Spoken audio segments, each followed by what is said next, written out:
आदाब, नमस्कार दोस्तों, मैं हूं आसिफ और आज आपको लिए चला आया हूं राजधानी लखनऊ के दिल में गोलागंज की गलियों के बीच छुपी हुई एक ऐसी निशानी दिखाने जो नायाब भी है, अनोखी भी है और अपने वक्त की यादगार भी है।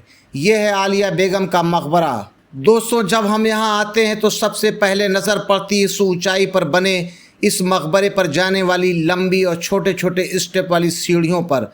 पत्थरों की तराशी हुई ये सीढ़ियाँ नाजुक भी लगती हैं और मजबूत भी। जैसे जैसे हम ऊपर चढ़ते हैं, हर कदम के साथ हमको एहसास होता है कि हम किसी आम इमारत की तरफ नहीं बल्कि इतिहास के उस पन्ने की तरफ बढ़ रहे हैं जिसमें नवाबों का दौर, उनकी शान व शौकत और उनकी मोहब्बत छुपी हुई है।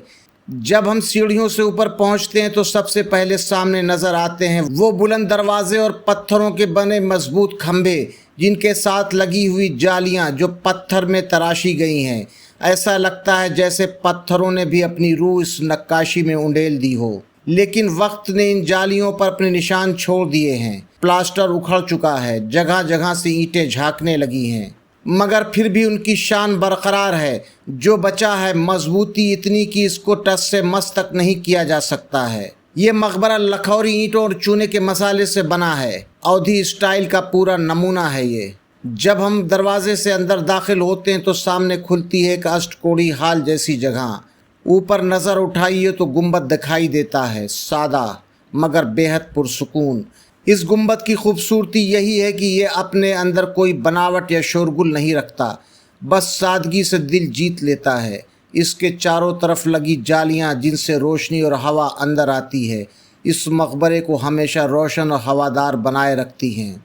अगर आप गौर करें तो देखेंगे कि चारों तरफ गलियारों में मेहराबें बनी हुई हैं। हर मेहराब अपने अंदर पत्थर की जाली को संभाले हुए है। इन जालियों का मकसद सिर्फ सजावट नहीं था बल्कि रोशनी और हवा का आने जाने का जरिया भी था। सोचिए उस वक्त की इंजीनियरिंग कितनी बेमिसाल रही होगी कि बिना बिजली और पंखे के भी ये जगह ठंडी, रोशन और पुरसुकून रहती थी। इस मकबरे के चारों तरफ गलियारे बने हैं जिनकी बनावट ऑक्टागन जैसी है, जिसके हर एंगल पर पत्थर की जालियां लगी हैं। मकसद वही, हवा और रोशनी का अंदर आना। अब ज़रा आइए मकबरे के उस हिस्से की तरफ जहां आलिया बेगम की असली कब्र है। बीच में कब्र का निशान है, मगर यहाँ मुहर्रम के प्रोग्राम के सिलसिले में इस वक्त इसको ऊपर से ढक दिया गया है। नीचे तहखाने में उनकी असली कब्र है जिसका पतला सकरा रास्ता तहखाने तक ले जाता है और ऊपर सिर्फ एक निशानी है। ये जगह वक्त की बेरुखी का शिकार हो चुकी है, मगर जब आप यहाँ खड़े होकर चारों तरफ देखते हैं तो महसूस होता है कि आप एक ऐसी खातून की याद में खड़े हैं जिनका इतिहास लखनऊ की तहजीब और रवायतों से गहरा जुड़ा हुआ है। इस मकबरे का गुंबद आप अंदर से देखिए कितना बड़ा और चौड़ा है। वहाँ भी हवा और रोशनी को अंदर आने का बेहद नायाब और माकूल इंतज़ाम आपको नज़र आएगा। इन झरोखों को देखिए जो आपको नज़र आ रहे होंगे। आइए अब हम जानते हैं कि ये आलिया बेगम कौन थी। वो थी नवाब शुजाउद्दौला की बेगम।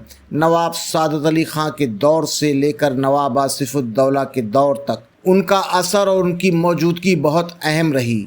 लखनऊ में बड़ा मंगल मनाने की रवायत भी उन्हीं से जुड़ी हुई है। कहा जाता है कि बेगम साहिबा की कोई औलाद नहीं थी।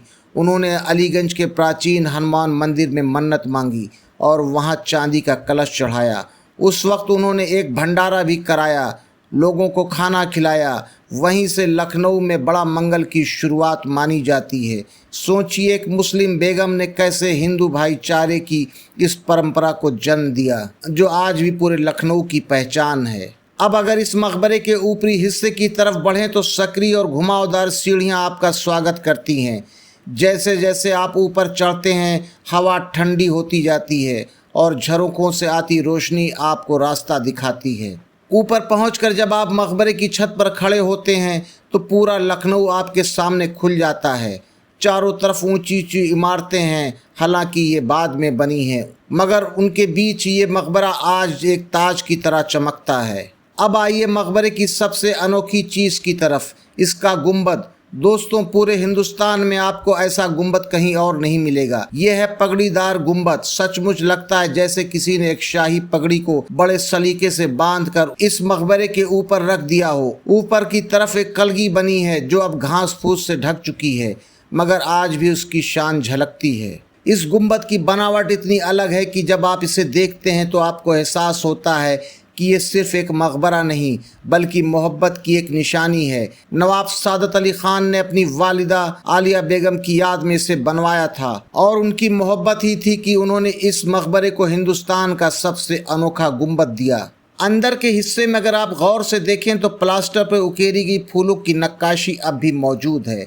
वक्त ने इन्हें काफ़ी नुकसान पहुंचाया है, मगर जहाँ जहाँ ये बची हुई हैं वहाँ से उस दौर की शान झलक उठती है। ये मकबरा दरअसल 2 मंजिला है, नीचे गलियारे हैं, ऊपर भी उसी तरह की गैलरी बनी हुई है। फ़र्क सिर्फ इतना है कि ऊपर हर तरफ छोटे छोटे गुंबद सजाए गए हैं जो मुख्य गुंबद को और भी ख़ास बना देते हैं। ये बनावट इतनी खूबसूरत है कि जब आप ऊपर से नीचे देखते हैं तो अंदर का नज़ारा मानो किसी शाही महल की तरह लगता है। इतिहासकारों की माने तो ये अपने आप में इकलौता गुंबद वाला मकबरा है। चारों तरफ अपनी निगाहों को ले जाएं तो छोटे छोटे गुंबदों पर काई और घास आपको नजर आ रही होगी। हालांकि ये मकबरा ASI के निगरानी में है और आप देख रहे होंगे जगह जगह इसके मरम्मत के काम भी चल रहे हैं। दोस्तों, आलिया बेगम का ये मकबरा सिर्फ एक इमारत नहीं, ये एक तहरीर है, प्यार की, मोहब्बत की, तहजीब की और भाईचारे की। ये वो निशानी है जो हमें बताती है कि लखनऊ की रवायतें सिर्फ ईंट पत्थरों की इमारतों में नहीं